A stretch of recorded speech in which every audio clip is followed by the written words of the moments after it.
Itu saya sering nangisi fikihnya Mbah Mun.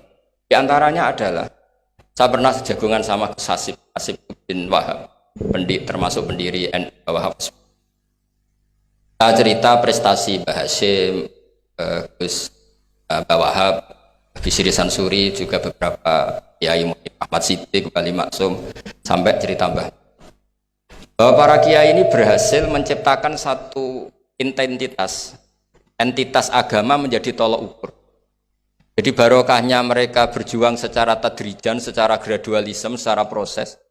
Sekarang itu calon bupati kok tidak sholat, itu tidak keren. Dan tidak dipilih. Gubernur kok terkenal nggak sholat, itu pasti nggak dipilih. Artinya kiai ini berhasil, bahkan nilai-nilai politik pun harus bersama nilai-nilai apa? Agama. Pejabat kok ketahuan selingkuh itu habis. Artinya nilai-nilai yang menurut agama mungkar, satu hal yang buruk, itu juga buruk di perspektif politik Indonesia.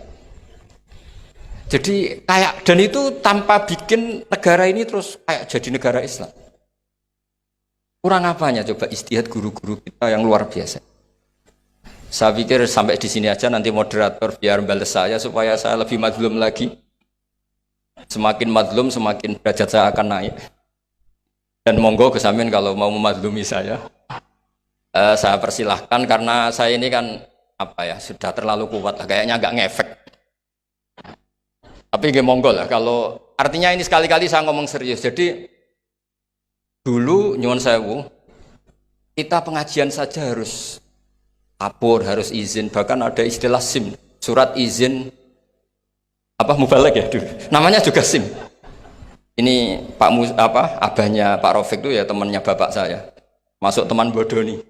Ini masyhur ini. Ibunya Pak Rafiq ini nggak pernah masak enak, kecuali ada tamu. Akhirnya kerjasama sama bapak sama Mbah Mun, kalau Jumat pagi disuruh ke situ. Terus Mbah Musa ini abahnya ini, Bu, engkau apa ono Kiai Nur Salim ono Mbah Mun masak, iya, terus masak enak, terus bapaknya ikut makan enak itu. jadi Kiai dulu itu seni, sampai kepen mangan enak itu harus bodoni istri. Dan itu semoga bodoni yang wajib.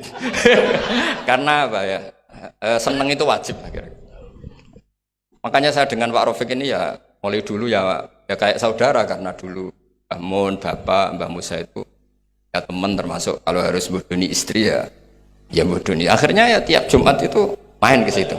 Karena itu dengan cara itu makanya enak, kalau enggak ya tempe terus gitu. Nah itu bisa ditiru. Bisa ditiru, jadi ya bagus lah itu kalau itu.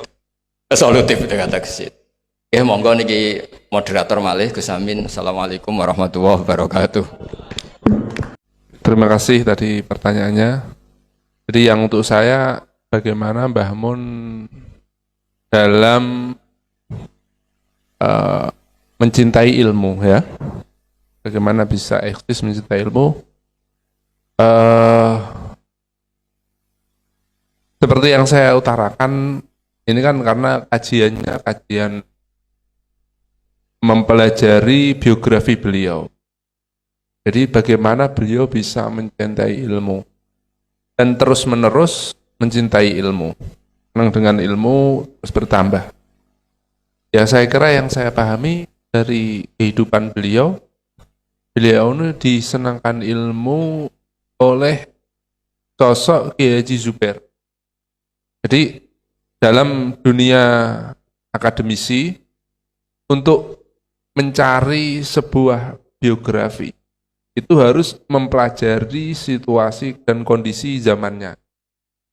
Karena itu yang akan mencetak sosok seseorang tersebut. Di sini kalau saya melihat dari beliau sendiri, satu, kecintaan pertama ditumbuhkan oleh sosok Kiai Zubair Dahlan, yang mana Kiai Zubair Dahlan memang suka ilmu, menelurkan seperti Ahmad Sahal, seperti dan banyak orang lah. Termasuk,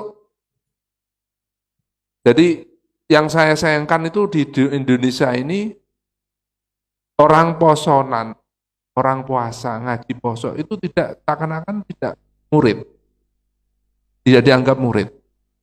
Padahal semestinya ana abduman alamani walau harfan wahida, kata Imam Ali. Dan masyayikh saya, orang yang mendengarkan ceramah saja itu sudah dibilang saya mengaku saya murid. Masyayikh saya, hada syekhu, hada syekhi, hada syekhi, hada syekhi. Kalau saya melihat para masyayikh yang saya lihat, beliau tidak pernah mengaji kecuali ya ngaji-ngaji sekali, 2 kali hadir majlisnya atau ceramah-ceramahnya sudah dibilang hada syekh, sudah bilang hada syekh. Jadi alhasil kembali ada satu Mbah Mun itu bisa cinta Mbah Zubair ya tadi ya. Mbah Zubair banyak ternyata muridnya Mbah Zubair itu yang lewat posonan. Termasuk Kiai Mahrus Lirboyo, Gus Dur, Kiai putra-putra Jombang dan lain-lain. Itu sudah mengalir dalam hadis tuba liman ro'ani au man ro'an. Karena termasuk kata guru saya, Syed Ahmad bin Muhammad Al-Maliki hafidhahullah, orang itu tidak mungkin baik kecuali pasti melihat yang baik.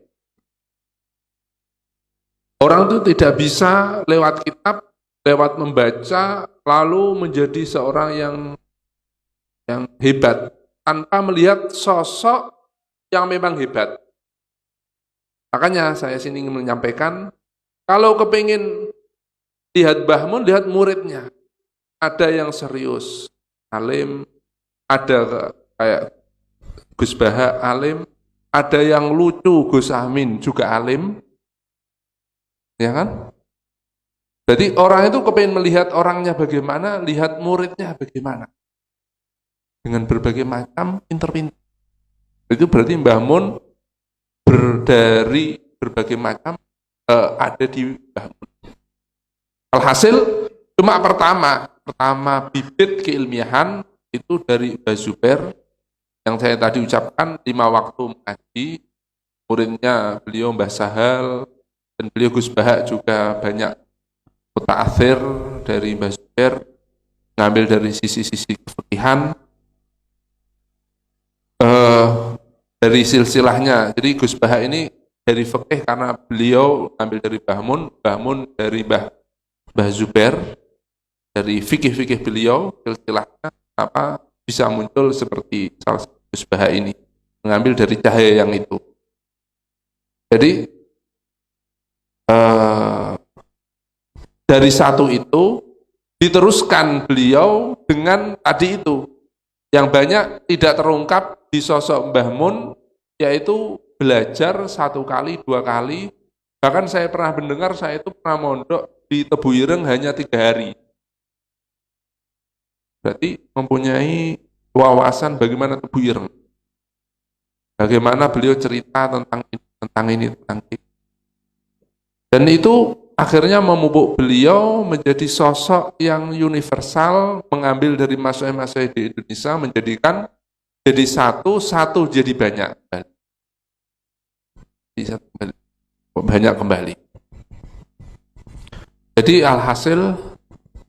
alhasil bagaimana mencintai, ya memang dari pertama diterus-teruskan. Beliau Mbah Mun seperti tadi, senang ilmu itu hayatul ilmi bil mudzakarah.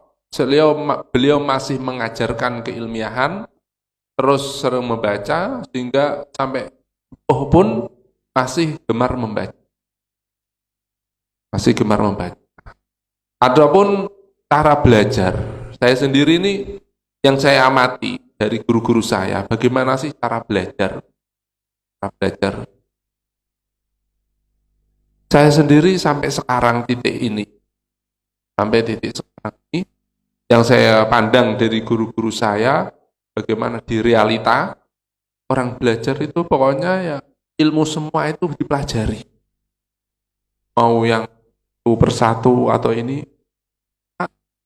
Yang saya pahami dari guru-guru saya, jangan ditinggalkan itu. Jangan ditinggalkan semua ilmu. Ini yang saya melihat dari ulama-ulama, dari masyayikh-masyayikh yang saya lihat, sehingga saya yakini dari kehidupan beliau yang dijalankan.